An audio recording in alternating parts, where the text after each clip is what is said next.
గగన్ మిఠాయిలని ఇంటికి తీసుకొచ్చి అమ్మా గుడ్ న్యూస్ అంటూ శారదాకి, పూరికి, శివకి స్వీట్ తినిపిస్తూ ఉంటాడు.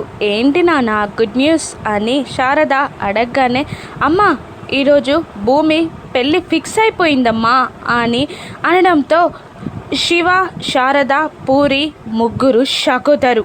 ఈ రోజుతో భూమి పెళ్ళి ఫిక్స్ అయిపోయిందమ్మా అని మళ్ళీ గగన్ చెప్తూ ఉండగా కన్నీళ్లతో గగన్ని చూస్తూ ఉంటుంది Sharada.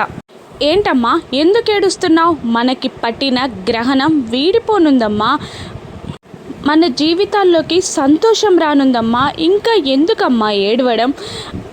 I like it and I will happy with it అని గగన్ అరుస్తూ చెప్తున్నా కూడా శారద, పూరి ఏడుస్తూ అక్కడి నుండి వెళ్ళిపోతారు. శివ షాక్ అవుతాడు. భూమి ఏడుస్తూ ఉంటుంది వెక్కి వెక్కి.